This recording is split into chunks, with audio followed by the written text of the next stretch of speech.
Okay. All right, so everybody can hear me okay. I can't monitor chat now, but I can see some different things, so good deal. Well, my name is Mark Woodward, and I appreciate each one of you taking time out to choose this session. It's something that I'm very passionate about here at the Bureau of Narcotics. I wear a lot of different hats. We do everything from drug enforcement and human trafficking out on the streets. I've spent most of the morning dealing with legislative items up at the Capitol, but my favorite part is just getting out and talking to people about what are some of the issues that are impacting us here in Oklahoma. And I want this to help you as a professional there on the campus setting, dealing with students. But more importantly to me, I want this session to help you as a parent, as a grandparent, and a neighbor to understand what are some of the circumstances you may encounter every single day. You may understand everything that's happening on your campus and have a really good pulse for it, but then you get home after a long day and you park yourself in the Barcalounger and you may not even be aware of what are some of the issues happening just 10 feet down the hallway in your own teenager's bedroom.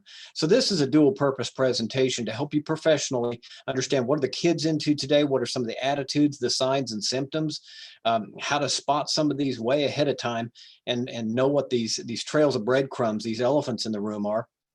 They're on your campus with students, but certainly helping you as a spouse and as a husband or wife and as a grandparent and a neighbor to understand what's happening right there in our own community. And I want to begin by talking about one of the issues that we're seeing such a huge issue with, especially among our kids and our teenagers, is the marijuana issue. Today, we want to separate them. We want to say, well, there's marijuana and then there's all the dangerous drugs. And they don't want to talk about the dark side of marijuana. It's much like prescription drugs. Yes, prescription drugs are legal, but we're doing a big disservice if we don't talk about the dark side of prescription drugs. And the same is true for marijuana. Kids aren't hearing the downside today. So there's not as much stigma to stay away from it. And now they're being told that it's going to cure all these diseases and bring in millions of dollars for the roads and schools and bridges. And that's kind of why I call this a Trojan horse. A lot of people hear that it's going to do all these wonderful things. It's got this pretty bow and outside appearance to it, but there's a dark side once we let that into our village. And that's what we've done at the ballot box is we've allowed marijuana into our state. And now we need to deal with the dark side of it as parents and as educators and certainly as law enforcement. And I have to stress that one of the biggest problems that we see with marijuana is the fact that we still have people, especially parents, who are locked into this mentality that this is the same marijuana they smoked 25 years ago when they were in high school. And that's simply not the case. What kids are smoking today wasn't out there 2 or 3 years ago. What that student's going to be smoking this summer or vaping is going to be much stronger than what they're vaping today, because the brain will get a tolerance to it so much quicker because of how powerful the THC is in today's marijuana. And the quicker they get a tolerance to it, the quicker they're getting bored and they start moving on to someplace and something else to get to the same place. And we're talking about kids today experimenting as early as 11 and 12 years old. And many of these kids are going to get bored with the marijuana by the time they're 15 or 16. They're either moving on to different forms of marijuana or they're moving on to other drugs for that escape or that acceptance or whatever it is that they're looking for. And so we really have to, the biggest thing that we have to get past is this misconception that it's just marijuana. It's this harmless plant that everybody smoked in high school. It is a science of cloning and splicing and cross-pollinating. They're not hiring farmers. As you see in that slide, they're hiring scientists to create some of the most powerful marijuana we've ever dealt with. And the THC levels that get them high is so much stronger today than it was even 4 or 5 years ago because of the science involved. And it's all about competition. In Oklahoma alone, there's over 2,600 dispensaries. How do you compete with that? You better have the strongest, best product out there, or they're going to go down the street to somebody else's. And because there's so much marijuana in Oklahoma today, kids don't have to sneak around like they used to. There's 318,000 Oklahomans with a patient card right now. That's 318,000 homes that now legally can have marijuana in that home. And so these kids today are telling us they're not having to sneak around to get marijuana today. They get it right out of their own home. And if we've got people that still think marijuana is, rolling the leafy substance and smoking a joint, and some of them are, but more common today is the oil form. And this is going to have a lot of different names. And what I want to stress right now is one of the things I have to teach you is about the language of drug use and the language of addiction. When you're talking about somebody who's involved in drugs, if you don't understand their language, you're going to be completely lost. Drug addicts and drug users have their own lingo. I'm going to be talking about things like dabs and wax and shatter, so that parents kind of have an idea, and educators, when they hear chatter in the hallway, when you see a text message on your 16-year-old's phone, if they're talking about BHO or they're talking about a nail, a lot of parents would have no clue what that is. And you really have to understand the language, and that's part of understanding what your kids are into and what your students are into today. But this is that pure THC oil that's pulled out of these plants, and the marijuana that they're smoking in a joint that they're growing could be 7 or 8 or 10% THC. But once they pull all the impurities out and they're vaping that pure oil, you're talking about 30 to 70 to 90% THC. So it's so much stronger in these concentrated forms.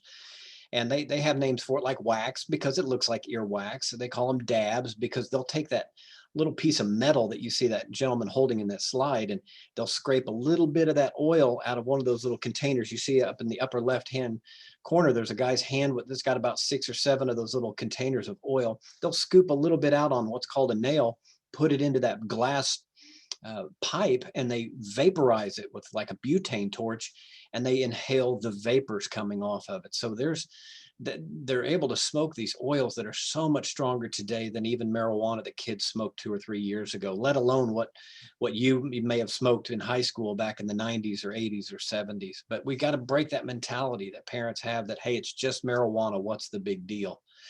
And it is so much stronger today. But if they're talking about a nail, or you find little pieces of metal that may be in a kid's room, or a butane torch, you see something like 710. That's another part of the language that people use to communicate in plain sight their desires to either get high or obtain drugs. 710, for example, is oil inverted. So a kid may text his teenage friend and says 710. Well, a parent would have no idea what that meant. A teacher who saw that on a kid's phone would have no idea what 710 meant. But for that other student, he's trying to tell him either he wants to get high, he wants to buy some oil maybe, but he's communicating about marijuana oil. And it can be very dangerous down there. That lower right picture, that's an apartment across the street from UCO up in Edmond. When they're extracting that oil from these plants inside these warehouses, or even on somebody's kitchen stove from a YouTube video, those can be just as dangerous as the old meth labs that we used to see explode several times a week all over Oklahoma. Very, very dangerous environments. But again, because it's marijuana, we throw it under this umbrella of medical marijuana. It's medicine. Let's not talk about the dark side. But we have to talk about that dark side. And once they're getting a tolerance to the wax or the dabs, these marijuana concentrates, which they will, because it's so powerful, the brain says, man, I love this. I wish using drugs felt like chewing on broken glass. We wouldn't have a drug problem, but the brain is going to say, this solves all my problems. That is why people get involved in, whether it's alcoholism, popping prescription opioids, getting involved in methamphetamine. It doesn't tell the brain your life's going to fall apart, your teeth are going to rot, and you're going to end up in jail. It tells your brain, my problems are over. Whatever those problems may be, whether it's bullying or depression, not being accepted at school, many of the reasons why kids are getting into dangerous situations as teenagers, it's because these drugs say this is going to solve your problems. And the brain will like it, but when the brain figures out it likes something, it's going to crave it, and it's going to demand to feel that way all the time. And that's why so many people say they use marijuana for medicine, because they say it eases their depression or anxiety. Well, it's cylindrical, because the brain becomes so tolerant to this new normal that it wants to feel that way all the time. So if you don't continue to hit the pipe, so to speak, just like an alcoholic hitting the bottle, if you don't continue to hit that pipe and vape or smoke, then you will get depressed and anxious. So now they've got to keep using the drug just to feel normal, to feed the brain what the brain is craving. And again, we see this as powerful with marijuana as we do any other drug, but people don't want to talk about it. And what's the next generation when they get a high and they get that tolerance to marijuana, and they move on to the oils and they get a tolerance to the oils? The next generation is THC diamonds. And diamonds are already very popular in Oklahoma. And again, under Oklahoma's medical marijuana laws, these concentrates are perfectly legal to sell in dispensaries. It's perfectly legal to sell diamonds. Diamonds are like marijuana oils on steroids. I'm going to give you a quick example of how powerful the oils and these diamonds can be. I had a guy that I've known for years who's a big marijuana advocate, and he goes out to competitions in Las Vegas where they smoke dabs. They have competitions to see who can keep smoking the strongest dab without passing out. And he usually wins these competitions. He's got that strong of a tolerance. But he said, he called me last year and he said, Mark, there's even a line in the sand that I will not cross. He said, after one of my competitions out here in Las Vegas, we went upstairs to party with some of the other contestants in a hotel room, and they introduced me to something called diamonds that I'd never heard of. And he said they handed me basically a glass pipe that looked like a meth pipe. It had this golden rock in it, and they had me hit it with a butane torch. And he said as soon as I inhaled those vapors, I started having seizures and passed out onto a couch. That is how powerful this stuff is. And this is somebody who wins most of these competitions. And these are already growing in popularity among Oklahoma's teenagers who smoke marijuana because they're getting a tolerance to the flower form of marijuana. They're getting a tolerance to the oils. And now they're moving on to the diamonds. And again, most parents have no clue if their kids are talking about diamonds and dabs and wax and nails. These kids and drug addicts have their own language, and you've got to understand what they're talking about. And there's many dangers associated with marijuana that we don't talk about. Certainly there's the dependency, the depression. There's so many types of mental issues that people are running across, including schizophrenia and something called marijuana psychosis.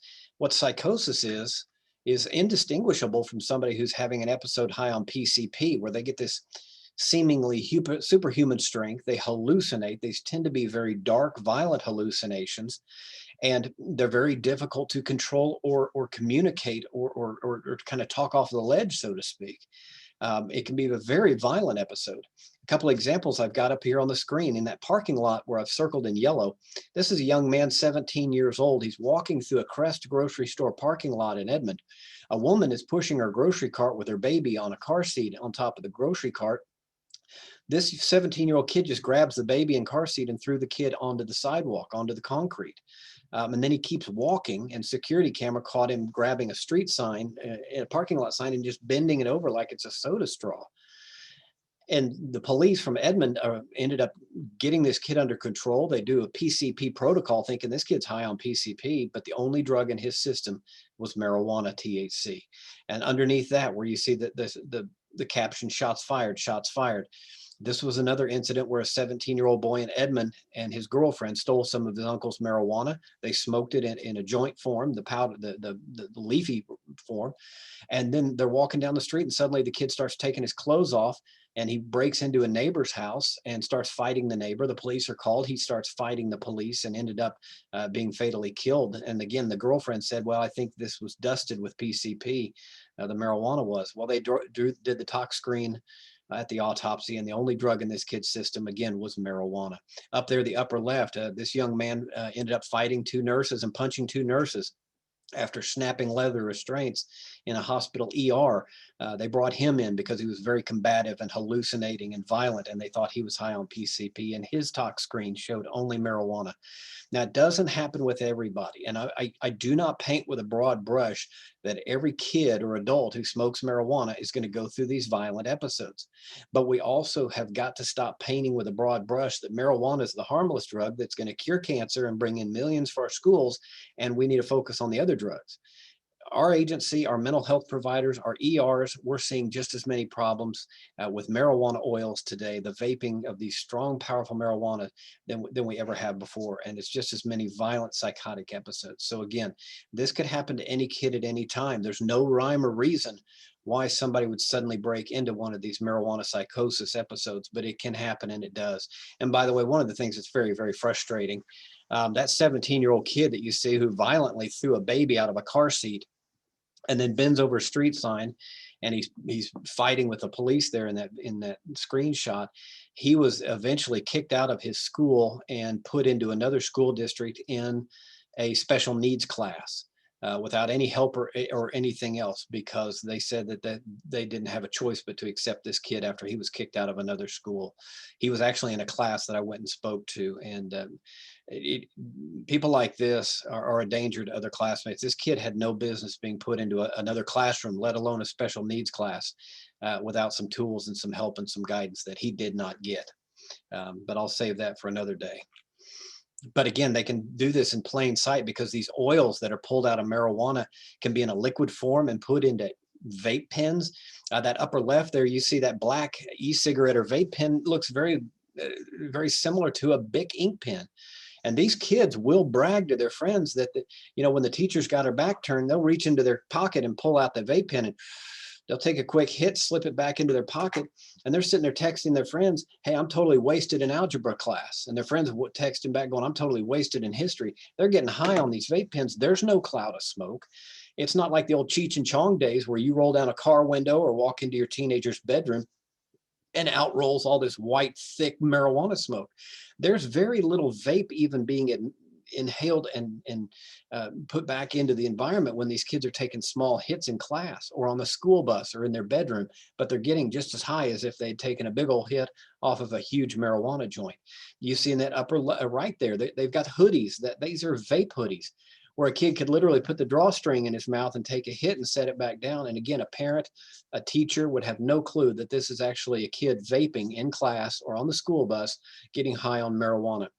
They could also be vaping tobacco too, but keep in mind, these companies that manufacture THC oil are intentionally making products and oils so that they can be used in vape pens. And so a lot of these middle school and high school kids are drifting away from the nicotine oil vapes, and they're moving on to the THC oil vapes.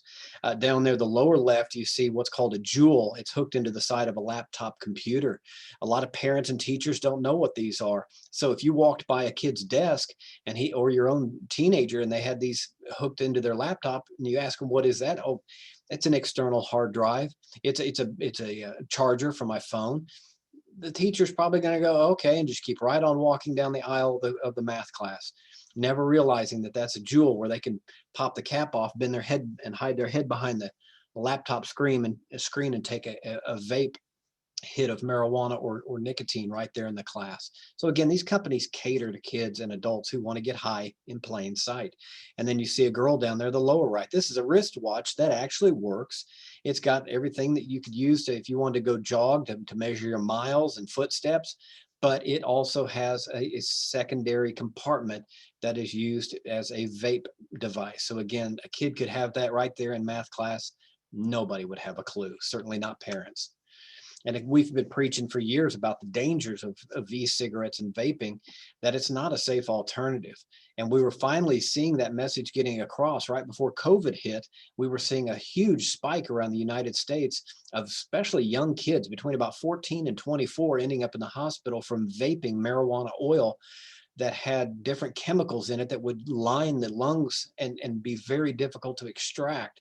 And it was making kids very, very sick. And we were seeing even some spikes in deaths among 16, 17, 18-year-old kids from either vitamin E that had been used as a cutting agent in the THC marijuana vapes, or some other chemicals. Some of it's bought on the black market, but some of it was sold in dispensaries legally in marijuana states. But again, this was right before COVID hit. Once COVID hit, everybody's focus started changing, and we didn't see a drop off in people getting sick from it. We just saw a drop off in the media coverage about how dangerous THC vaping can be. And of course, anything that a kid would buy at a 7-Eleven, a Walmart, they make infused versions for edible products of THC marijuana. Some of this is for marijuana patients who don't want to smoke, but some of it is so people, especially kids, can find a way to get high in plain sight. And you can't tell me they're not appealing to kids. You look at the Stony Patch versus Sour Patch Kids, just glancing at it, you wouldn't think anything of it. Now, yes, some states like Oklahoma have labeling laws. You're not allowed to label any marijuana product that could be appealing to kids. But the black market doesn't care about Oklahoma's labeling laws. And that's where the majority of our teenagers and young adults are buying these THC infused products, is not from dispensaries. They're buying it on the dark web. And we'll talk more about how they're doing that here in a minute. But again, side by side, you're not going to be able to tell the difference. And these kids aren't stupid. They'll probably bring it to class in a Sour Patch Kids package, or those THC juices you see there in the upper left. They're not going to bring them to school in those cannabis quencher bottles. They will have already moved it into a Gatorade or a Powerade bottle before they ever take it to school, or probably bring it into the house. And so one of the telltale signs is not what the student has, or what your teenager has, or what your spouse has. It's what is their behavior around it. That's the telltale sign. It's like poker. You can tell what another player has without ever seeing their cards, because you're looking at their behavior. If it's truly Gatorade, why is this kid trying to sneak the bottle around and he's taking real quick sips there in the cafeteria or on the bus? If it's truly Powerade, why is this bottle hidden under his mattress in his bedroom? And please tell me you're not going to be one of those parents who say, well, I wouldn't know. I don't go into my kid's bedroom. That invades their privacy. How blessed you are that your kid pays your mortgage and that that's their house. Otherwise, you tear the kid apart and their room apart and try to get between them and anything dangerous. But we'll talk more about that later. But again, these kids are smart enough to know to move these into some other package. Side by side, it's going to look like a regular Rice Krispie treat or a chocolate chip cookie. But again, it's sold in dispensaries or on the dark web from marijuana wholesalers, and these kids get a hold of them and they'll bring it to school or in a sandwich bag or a snack bag. So again, it's not what they've got, but what's their behavior around it. Teenagers, they'll grab a big old cookie and eat half the cookie in one bite. You got a kid sitting over in class and he's just taking small little bites. Right there is a red flag. What's going on with this? Same with small sips out of a juice bottle. But Cheez-Its, candy, caramel candy, Cheetos, anything can be infused with THC and sold on the dark web or out of dispensaries. Some of them, as I said before, with 318,000 Oklahomans with a patient card, these kids don't even have to sneak around on the dark web to get a lot of this stuff. They're getting it right from the parents. And in this case, this was up in Claremore. A girl ends up in the hospital after eating some THC infused brownies right after out of her own home that her parents made. And she even admitted to police she helps water the plants. So again, these kids are being exposed to some of the most powerful marijuana we've ever seen on this planet in today's age, and they're not even have to leave the home to get it. And it's very frightening. And a lot of parents have this what's the big deal mentality. It's just marijuana. It's medicine. It's going to cure this. It's going to cure that. And so we don't want to talk about the dark side that we have to deal with every day. I also sit on the State Drug Endangered Children Advisory Board. So believe me, our caseloads are full of kids who lived in homes with parents who said it's nobody else's business what I do in the privacy of my own home. And now we got some kids who have some really bad outcomes as a result of the parents' attitude about it. Same with the gummies. The gummies, these kids will eat 4, 5, 10 gummies at a time in one handful. But you got a kid over there who's just pulling the head off and eating one small thing. That should be a red flag to a parent.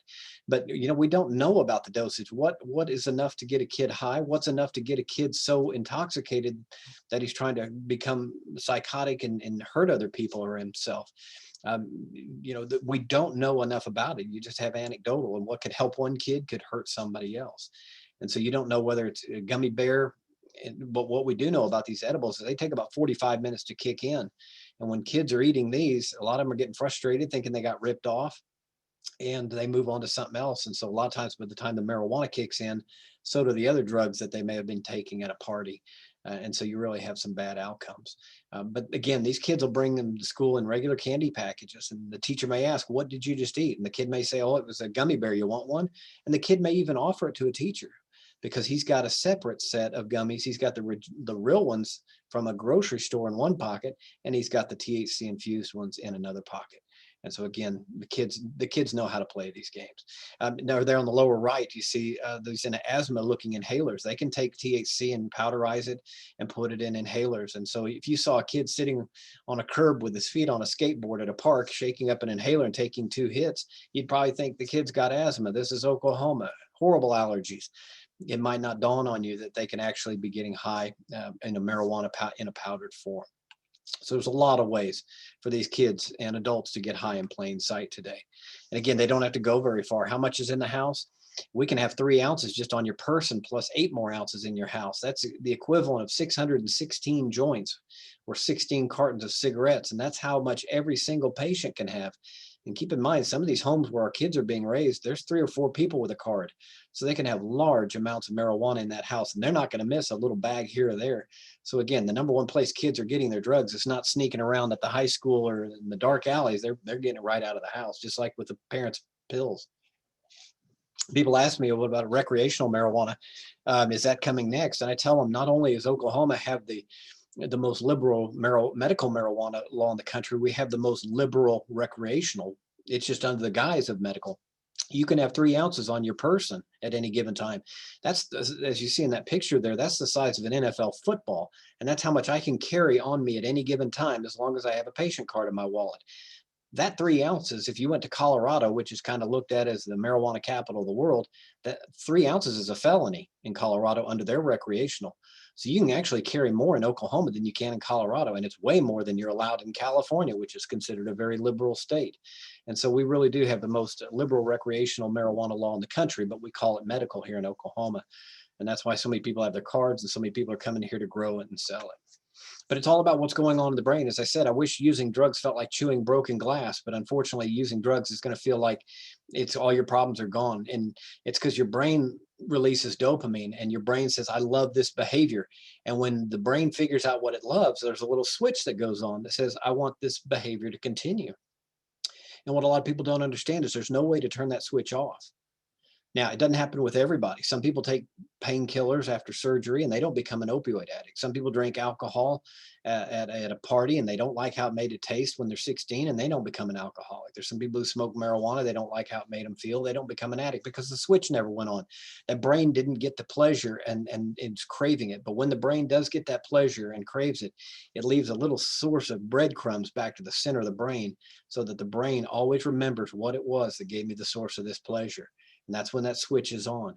And that's why people go to treatment. It is not to turn the switch off. It is to learn to live with that switch on the rest of your life. And that's drug addiction. And what are kids into today that will give them that pleasure or euphoria? It may be energy, dizziness, lightheaded, drowsy, hallucinated, or simply risky. These all have bullseye on them. In fact, the thing we know about kids, the more dangerous it is, the more they want to try it. And, you know, these kids think they're 9 feet tall and bulletproof. And here's the other problem. These kids know that if there is a negative outcome, they have been conditioned that if something bad happens, somebody else will make it go away. You know, some parent will catch me, literally and figuratively. You know, there's a reason you'll see 1,000 videos every day uploaded on YouTube of kids doing stupid things. You might see a kid in a grocery cart getting ready to be pushed off the second-story roof by his friends. And the last thing this kid says is, if I die, make sure this gets uploaded to YouTube. These kids aren't thinking about dying today. They're thinking about how entertainment for the next 30 minutes. They're thinking about acceptance from this group of friends who will finally accept me for who I am. I just have to have certain behaviors. And they know that if something bad happens, somebody's going to make it go away. In other words, if I get hurt, my parents are going to take me to the hospital, the doctors are going to fix me up, and my insurance company is going to pay my medical bills. And oh, I might get a lawyer and sue the grocery cart company that allowed me to steal it from their parking lot. There's somebody there to catch them so that they don't have to really deal with the bad choices that they made. You know, I mentor for a lot of sober living groups. And when you ask addicts in recovery, what was it that kept you in your addiction for so long? The number one answer is, I never had to change my behavior. Even if it was the 5th time I got arrested, they would call mom and dad. Mom and dad would come to the jail. They'd bail them out. When the wife kicked him out of the house, mom and dad would put him up in their house. They'd pay for that lawyer to take a plea agreement to get their kid off. And the kid never had to change their behavior. And that kid, by the way, could be 16 or 66 years old. Parents are still catching their kids because nobody wants to see their kids smack and fall. They want to be that safety net. And I get that. But the number one thing addicts who got treated said that kept them in their addiction for so long is they never had to change their behavior. They never had to hit rock bottom. They never had to get to the point in their life where the only way up was out. And sometimes rock bottom's got a basement. But again, as long as people keep catching these kids, they don't have to change their behavior. And I've had friends who were principals at schools, and you know, you call the parents and you want to say, hey, Bobby today at school did this, and this ends up the parents are the ones doing the chewing out of instead of the kid, they're chewing out the school. So again, we've got some kids today who don't know consequences when it comes to their decisions, and so they don't have a reason to quit. But there's a lot of things besides just the marijuana we talked about being in the house that kids can get dizzy, lightheaded, hallucinate from. Large quantities of anything can cause that. So these kids will steal large quantities of dextromethorphan cough tablets or cough syrups, NyQuil mouthwash that's got alcohol. Large quantities can give them that lightheaded or dizziness. There's 4,500 products just in the paint section at Walmart kids can huff and get high from. So it's not what they've got, but is it missing from the house? And that's another one of those elephants in the room, that there's a problem. If you just bought a 6-pack of Dust Off at Sam's Club or Costco, and now there's only 2 cans left, nobody's keyboards are that dirty. That's an elephant in the room, that there's something going on in your house, mom and dad. You go into your teenager's bedroom and it smells like a typical teenager's bedroom, yet you notice he's got 16 empty cans of Glade under his bed. Again, these are telltale signs, but a lot of parents are afraid to follow those breadcrumbs because they don't want to know what's at the other end. So they already dismiss it and justify that behavior in their mind. When they see something they don't like, oh, I probably didn't see what I think I saw. And let's just keep blocking that out. A tragic example happened a few years ago around Thanksgiving. A kid 14 years old in Del City, at Thanksgiving break, the entire family is looking for their son. They're ready to eat. They can't find him. They're calling, they're texting. Finally, they split up and go around the neighborhood looking for their 14-year-old. Eventually, dad went behind some houses across the street and he found his son laying dead next to the neighbor's air conditioning unit. This 14-year-old had disconnected the Freon line and was huffing the Freon. And it was several months later that the dad went on the home computer and saw that in the internet history, his son had been watching videos on how to disconnect Freon lines and huff. These kids are leaving a trail of breadcrumbs if you choose to follow them, whether it's finding those Gatorade bottles under the mattress, whether it's finding the videos they've been watching on YouTube, whether it's looking at that jacket that's got a suspicious hoodie drawstring on it. These kids are leaving breadcrumbs. They're telling you what they're into if you choose to follow them. Especially the internet, when we're talking about kids watching videos, they're telling you what they're into. Get to know what these kids are into. And it's tough enough keeping up with the street drugs, but every day, thanks to the internet and chemistry, kids have figured out new ways to get high from things that are already, on the internet. Synthetic drugs that we've never even heard of, like bromo dragonfly. There's DMT vape oil. There's all kinds of new drugs. And so again, that's part of the problem with the dark web. Kids get on there, they figure out just with a click of a mouse what's some new drug to get high from today. And watch their internet history. These kids not only have figured out how to get on the deep web, they know how to get down to the dark web where there are these sites where they can buy drugs, watch videos on how to manufacture their own drugs. They can chat with other people about drugs. And some of these kids even get to a 4th level of the internet. It's called the Mariana level. It's the worst of the worst on the dark web times a million. And that's what it's like on the internet. And if these kids go to these sites, there's oftentimes POS buttons. So when your son or daughter, your 16-year-old hears that garage door open up, they can immediately hit a POS button and you walk into the living room from the garage and say, oh, my son's, he's just watching GameStop. You look over his shoulder on the computer. You didn't notice his carotid arteries going a million miles an hour. If this kid's truly on GameStop, why is he sweating and nervous? Why did he jump a foot in the air when he heard that garage door go up?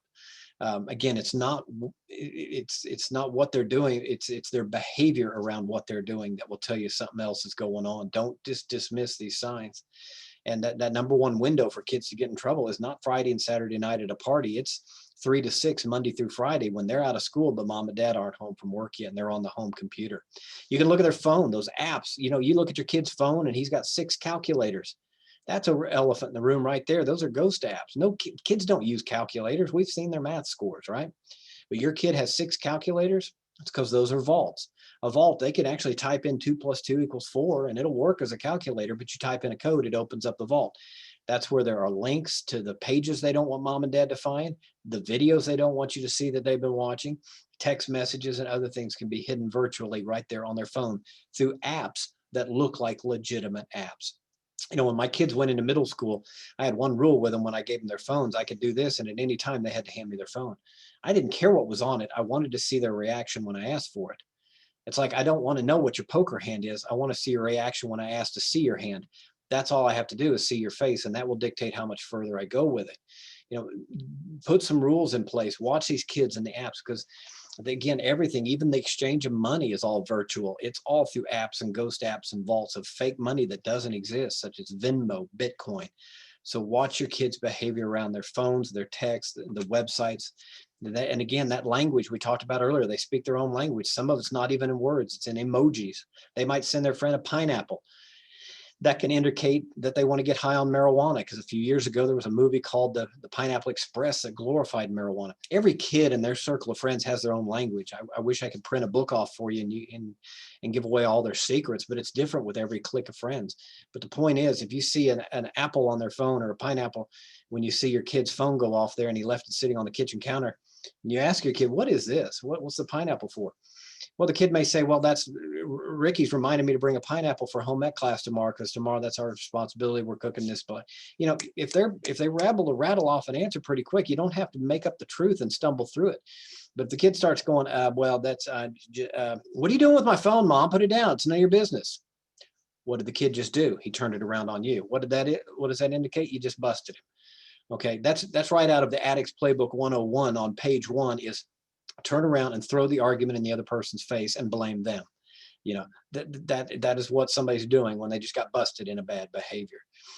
So look for those text messages. Ask your kid, what does it mean? They may talk in a code that you see down there at the bottom, CTN, POS, TDTM, L8RK.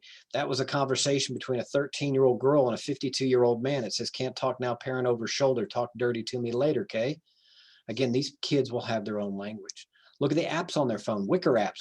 Wicker apps are the type of apps that will destroy messages, photos that make it almost impossible to retrieve. We're talking about child predators and drug traffickers use Wicker apps. There's no reason for your 12-year-old to have that on their phone.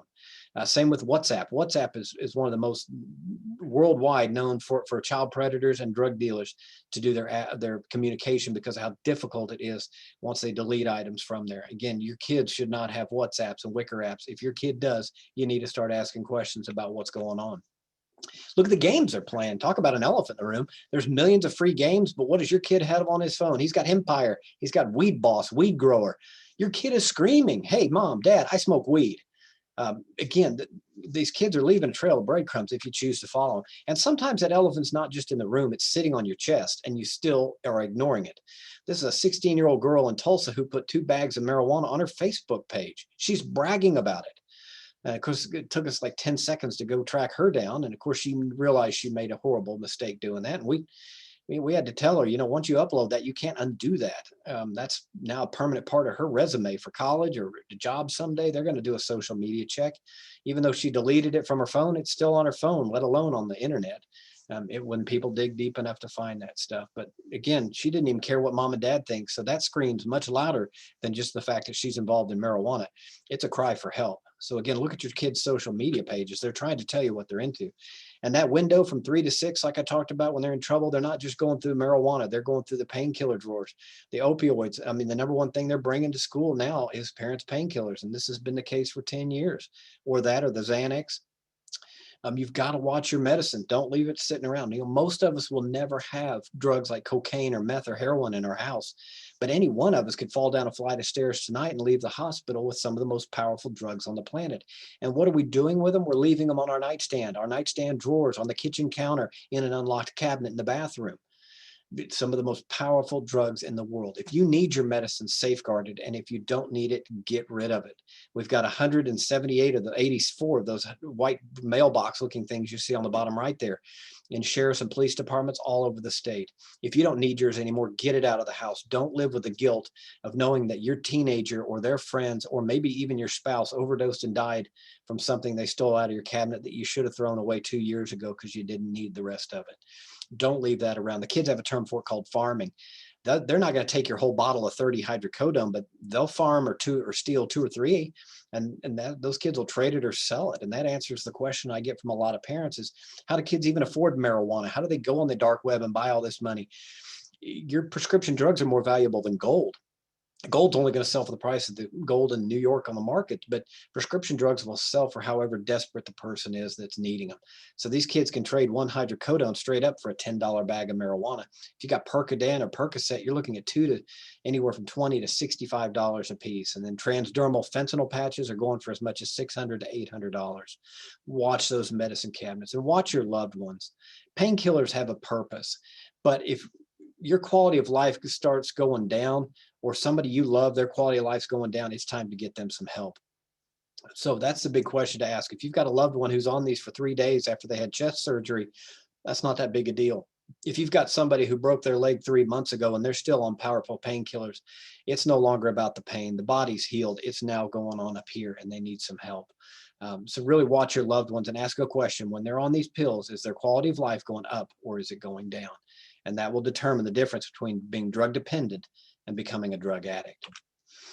And don't brag to the world that you've got this stuff. These, bless their hearts, some friends of ours from church, he broke his wrist and his wife said, hydrocodone didn't touch his pain, back to the ER for stronger meds. I think the oxy's working. Why didn't she just put PS, the back door's unlocked? And you may be thinking, well, I don't have any friends that could care. They're not going to steal my medicine. If you could put on glasses that would allow you to identify the prescription painkiller addicts in your community, it will scare you to death. They are other school teachers, counselors, the principal. They're your police officers, your doctors, your lawyers, the pastors of your church. Many people who've never used illegal drugs, but maybe after a traffic accident, a football injury, they got put on it. And for some of them, the brain, that switch went on and they're now craving it. So be very, very careful and don't brag to the world what you've got in your house, because you might be surprised who will be coming to pay you a visit because they're going to suddenly need to borrow your bathroom. And here's another troubling trend that we're seeing. A lot of the painkiller addicts are going out on the streets because their doctors cut them off. We've got new prescribing guidelines, all good things meant to ease the opioid crisis. But now they're going out on the streets and trying to buy painkillers. And what the Chinese are doing and the drug cartels is they're manufacturing fake fentanyl or fake opioids. And they're sometimes selling them as heroin in a powder form. Sometimes they're pressing them to look just like oxycodone. As you see in that upper left there, those blue pills, the top ones are counterfeit oxycodone. The two bottom ones are the real thing. Side by side, they're blue M30s. Nobody's going to know the difference. And again, how powerful fentanyl can be. It can be as powerful as heroin. It can be 10,000 times stronger than heroin if it's carfentanil, omefentanil, or remifentanil. Some of that fentanyl will be so powerful that just a particle in the air, which you couldn't see, could be a lethal amount. And you'll see these clusters of deaths when a new batch of heroines hit the streets that has suddenly kills 24, 36 people in a 24-hour period. It's been cut with fentanyl. Can be very, very dangerous. And these were some down there, those colorful pills, those were all sold in Oklahoma as ecstasy. They all tested positive for fentanyl. Upper right there, that black bag of goop that was sold as black tar heroin ended up being all fentanyl. And underneath that, you see a brick or of a heroin that was sold in Oklahoma as a kilo of heroin that all tested positive for Chinese fentanyl. And then there's even blue methamphetamine. I've had people ask me about the blue meth from the TV show Breaking Bad. Does it really exist? And I said, well, blue meth is not blue, but you can put food coloring in it. And sure enough, we seized some. And then another interesting case, you see the little picture there. A little girl, 4 years old, drew a picture of her and her dad and her doggie. And in the letter, it writes, "Dad, I hope you enjoy my picture. I love you and I miss you." This was a letter mailed to her dad by mom while dad sat in the Pontotoc County jail on a drug charge. Sure enough, that ink was actually liquid methamphetamine. Mom used the 4-year-old daughter to draw the picture to smuggle the meth into the jail to dad. So again, parents of the year there. If you got kids into athletics and bodybuilding, that's awesome, but you got to watch your kids. You got to watch your athletes in your school. I'm telling you, it's not rampant through our schools, but there's pockets of kids who know who the go-to guy is, either at the local gym or online. And we're not just talking about your football players. We're talking about football, golf, swim, basketball, cross country. These kids are under so much pressure to be bigger, stronger, taller, and faster than the guy they're competing with. And number two, it's the don't ask, don't tell.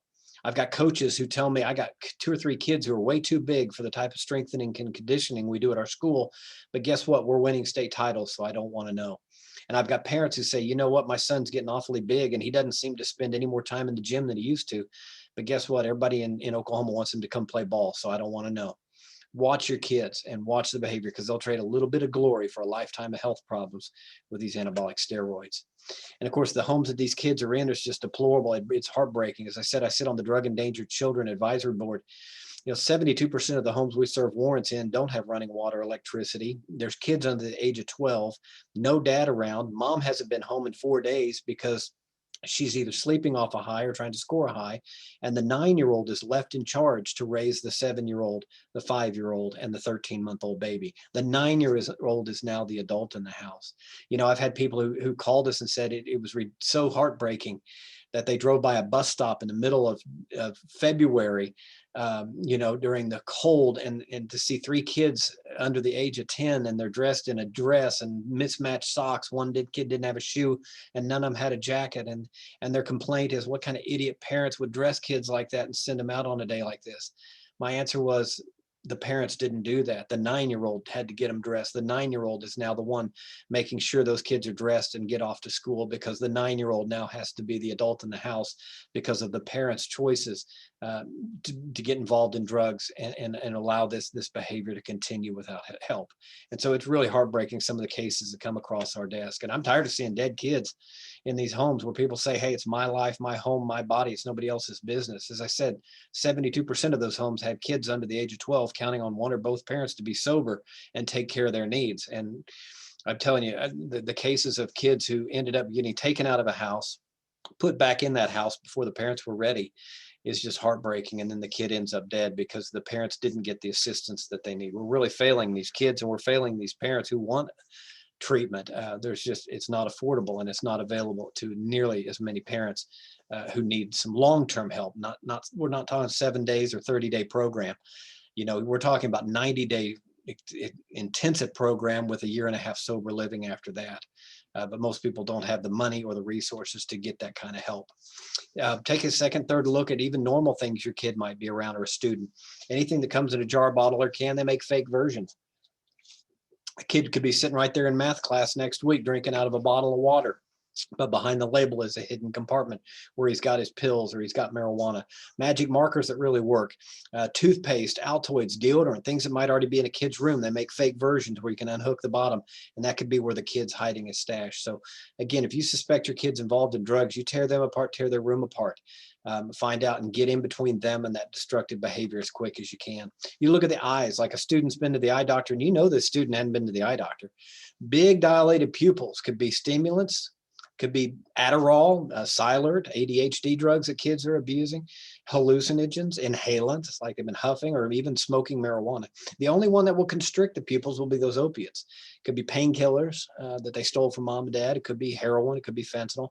But if you're not sure if a student or even your own teenager's eyes look a little weird, put them next to 2 or 3 other kids. Everybody under this in these rooms under these lights should have the same pupil size. So look at those eyes. Also, odors is another big thing. A lot of these kids are going to come to school smelling like strong chemical odors, whether they're doing meth labs or marijuana extractions at the house. They may have chemical stains on them, or their clothes just reek like powerful fumes. Or the kid themselves smells. I had a kid come up to me one time at an alternative school up in Edmond, and as he got within 5 feet of me, I'm starting to back up because the kid reeks so powerful of gasoline.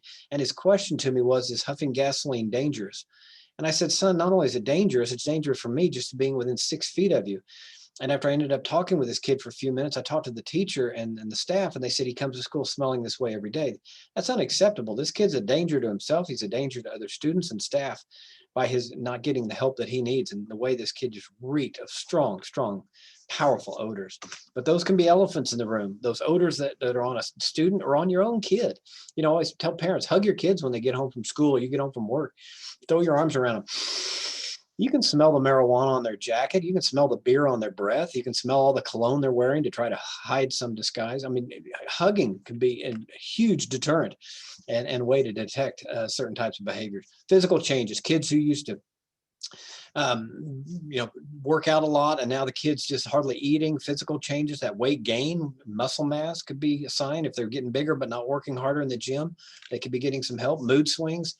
It may not always be drugs or alcohol, but it's still an elephant in the room that there's something triggering a new behavior that it's time for mom and dad or the teachers to step in and start asking some serious questions. I'm not talking about a kid who's just having a bad day, but I'm talking about totally unprovoked mood swings from kids who've never done that before. Personality changes. You got a kid who used to be involved in sports and band and church youth group, and now the kid quit all those and never comes out of their room. Something is triggering this new behavior. Don't just dismiss it as a a phase, because it might be a phase, but it's what happens while they're going through that phase that could be the bad part. School problems. I'm not talking about a kid who's just struggling in math, but how about a kid who's never struggled? Now he's not even turning in assignments. He's rarely showing up at school. A totally uncharacteristic behavior. Could be a sign of maybe drugs or alcohol. Could be depression, bullying, something where the parents need to step in, and teachers, and ask some questions. Watching those websites they visit, as I said before, the kids are going to go to websites. They're going to watch videos. They're trying to tell you what they're interested in. So if your kid's already watching videos on how to huff Freon, how to smoke or vape THC oil, guess what your kid's doing? They're telling you what they're doing through their internet behavior. So look at that. The violent sketches. Kids who used to draw really beautiful photos and pictures and write beautiful lyrics, and now suddenly they're dark and violent.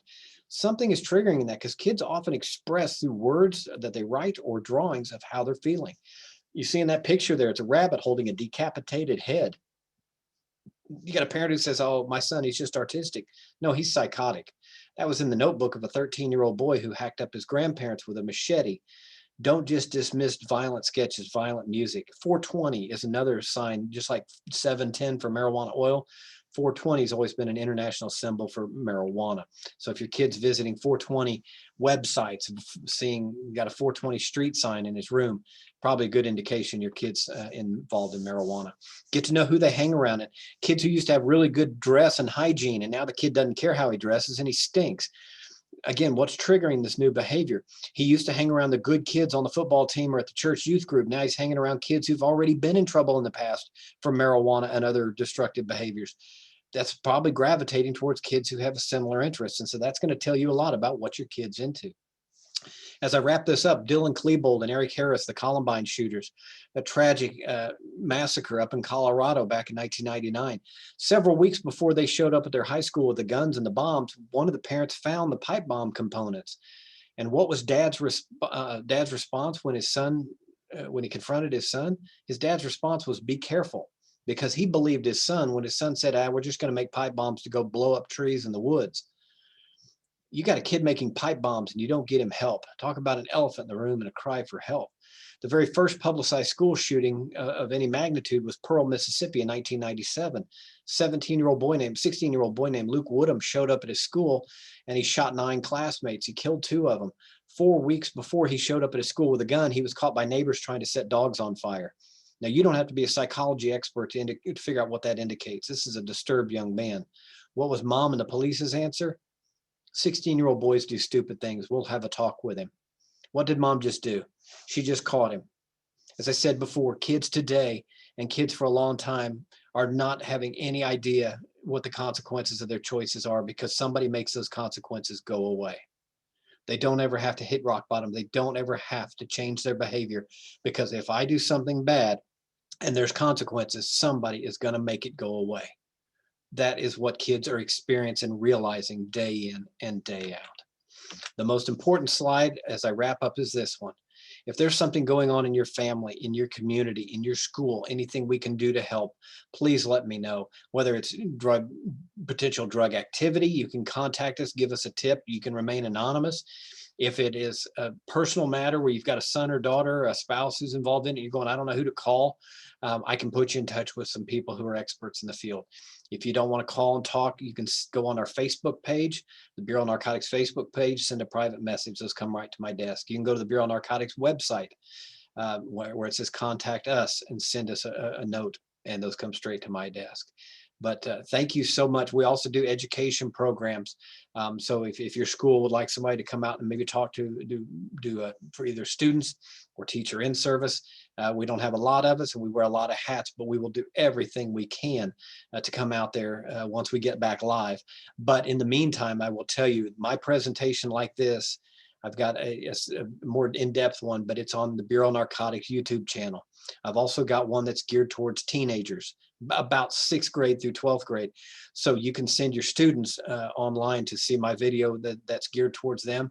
You can also feel free to refer people to my video that covers all of that I've covered today, plus a little bit more detail on some other topics. But both of those videos for teens and for parents and adults can be found on the Bureau of Narcotics website. So, or excuse me, our YouTube channel. So I'm going to close out of that. And I know we covered a lot, and my time, I apologize, I've gone 10 minutes over. So I won't open it up to questions, but again, send us a private message, send us an email, call. If you've got a question, I'd be happy to answer. And again, I want to respect your time because you all have other presenters. So thank you all very, very much.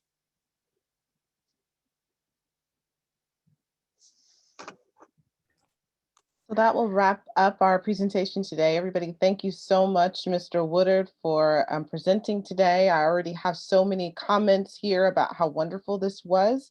We had a couple of questions about if this PowerPoint or this presentation will be available later, and it will be.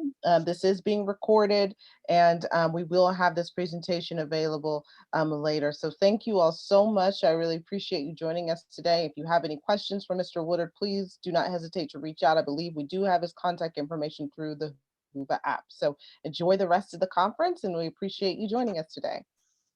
Thank you.